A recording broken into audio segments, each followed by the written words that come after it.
Thank you for joining us around the fire.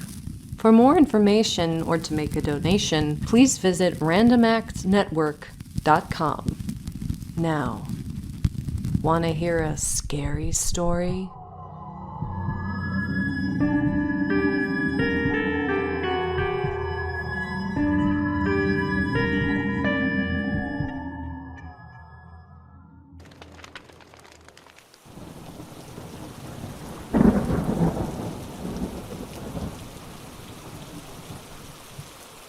When it comes to bad luck, there are few superstitions as pervasive in Western culture as that of Friday the 13th.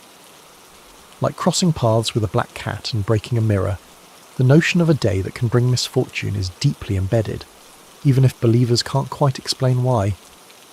There's even a name to describe the irrational dread of the date: paraskevodecatriophobia, a specialised form of triskaidekaphobia, a fear of the number 13.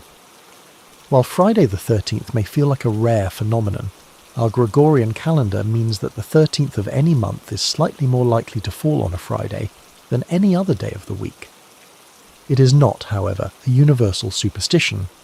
In Greece and Spanish-speaking countries, it is Tuesday the 13th that is considered a day of bad luck, while in Italy it is Friday the 17th that is met with fear.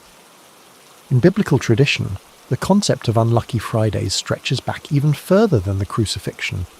Friday is said to be the day that Adam and Eve ate the forbidden fruit from the tree of knowledge, the day Cain murdered his brother Abel, the day the Temple of Solomon was toppled, and the day Noah's Ark set sail in the Great Flood. In 1907, the publication of Thomas W. Lawson's popular novel Friday the 13th captured the imagination with its tale of an unscrupulous broker who took advantage of the superstitions around the date to deliberately crash the stock market. Fast forward to the 1980s, and a hockey-masked killer by the name of Jason Voorhees in the slasher flick franchise Friday the 13th ensured notoriety. Then came Dan Brown's 2003 novel The Da Vinci Code, which helped popularise the incorrect claim that the superstition originated with the arrests of hundreds of members of the Knights Templar on Friday, October 13th, 1307. On Friday, October 13, 1307, officers of King Philip IV of France arrested hundreds of the powerful Knights Templar, a religious and military order formed in the 12th century for the defence of the Holy Land. Imprisoned because the king wanted access to their financial resources, many Templars were later executed. Some cite this as the origin of the Friday the 13th superstition, but like many legends in history, the truth remains murky. In more recent times, a number of traumatic events have occurred on Friday the 13th. Perhaps Friday the 13th wasn't the best day to stage a leap into New York's Genesee River. But then again, concern over the date may never have occurred to Sam Patch. Patch, who was born around 1800, lived before Friday the 13th superstitions were prevalent. They probably emerged closer to the end of the 1800s, or at least that's when folklorists find the first written records. A child mill worker, Patch would get an adrenaline rush by leaping off of mill dams, a talent he eventually spun into public stunt shows for cash. The Niagara Leap made him a national name. Less than a month later, however, Patch arrived in Rochester half drunk. What happened next is lost to history, but an 1883 article in the New York Times reported that Patch did not retain the position while descending or strike the water, as he did on the former occasion, when he had previously made a similar jump. Whatever occurred, the Friday the 13th leap was Patch's last. In 1939, a bushfire tore through Australia's Victoria province, killing 36 people in one day. This Black Friday fire was the deadly icing on top of a terrible fire season for the province. According to Australian Emergency Management, a total of 71 people died that January, and 75% of the state was affected by the flames. All told, about 300 buildings, including 700 homes, were destroyed in the January blazes. During World War II, Nazi Germany began an intensive bombing campaign against the United Kingdom, targeting London in particular. On 16 occasions, Buckingham Palace itself was hit. According to the City of Westminster Archives Centre, one of the most destructive of these hits occurred on a Friday the 13th. 5 bombs struck the palace, one of which destroyed the interior of the royal chapel. Another ruptured a water main. 3 people were injured, 1 fatally. Additional bombings would follow, but the palace survived the war with only slight damage. July 13th, 1951 was an extremely inauspicious day for northeastern Kansas. The rains had been coming down hard and heavy since July 9th, bringing up to 16 inches, or 40 centimetres, of precipitation to the Kansas, Neosho, Verdigris and Murray des Cygnes rivers. In Topeka, the Kansas River rose to 40.8 feet, or 12.4 metres, which was 6 feet, or 1.8 metres, higher than any flood ever measured to that date, according to the National Weather Service. Topeka was swamped, as was Lawrence. It was the single worst day of flood destruction in the Midwest to that date. 28 people died, and another 500,000 were displaced until the waters receded. Officials estimate the damage amounted to $935 million at the time, which is equivalent to $6.4 billion in today's dollars. On Friday, June 13th, 1952, the Cold War turned hot when the Soviet Union shot down a Swedish military transport plane. 8 people were on board the plane, which the Swedish government insisted was merely on a training flight. For its part, the Soviet Union declared it had no involvement in shooting down the lost plane. However, a life raft with shrapnel damage was found during the search for the wreckage, and one of the rescue planes was shot down by Soviet fighters mere days after the first disappeared. Almost 40 years later, Swedish officials admitted that the plane was a spy plane. Likewise, in 1991, the Soviet Union admitted to shooting the plane down. In 2003, the wreckage of the lost plane was found on the floor of the Baltic Sea. 4 crew members were identified, but the other 4 remain missing.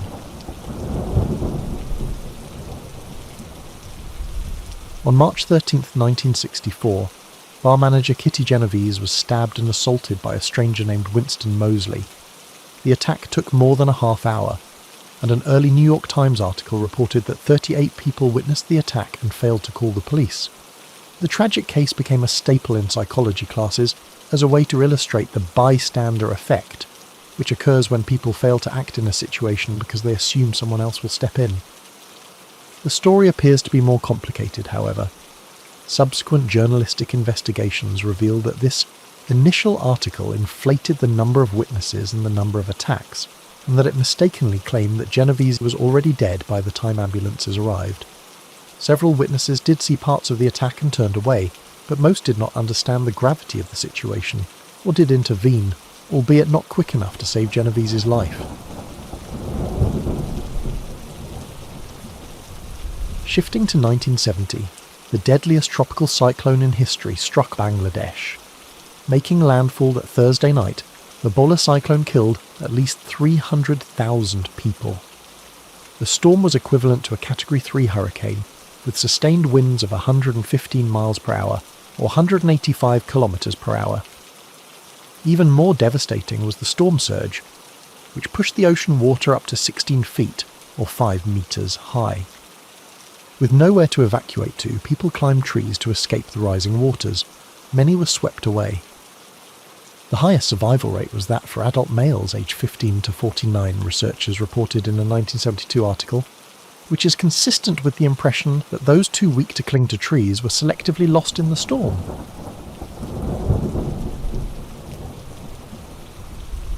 On Friday the 13th in October 1972, the Uruguayan Old Christians Club rugby team boarded a turboprop plane to travel to a match in Chile. They never made it. Because of a navigational error, the plane careened into an Andean mountain peak, crashing on a high-altitude snowfield. But the ordeal was only the beginning for 27 of the original 45 passengers who survived the crash and its immediate aftermath.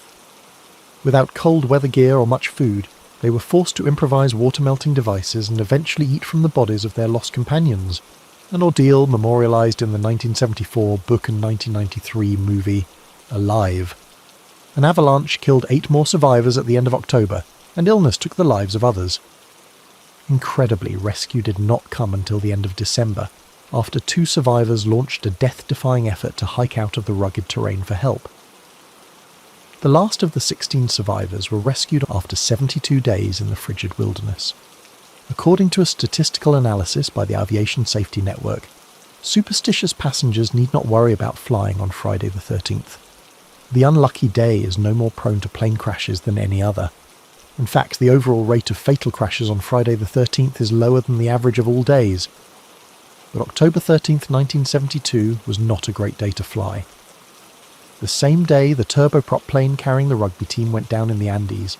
A much larger flight crashed near Moscow's Sheremetyevo airport in Russia. The airplane was carrying 164 passengers and 10 crew members from Paris to Moscow, with a stop in Leningrad. As the plane approached the airport, it flew into the ground at an airspeed of 620 kilometers per hour, and everyone on board was killed. The cause of the accident was never determined. Mechanical malfunction is one possibility, or the pilot may have lost control due to a lightning strike.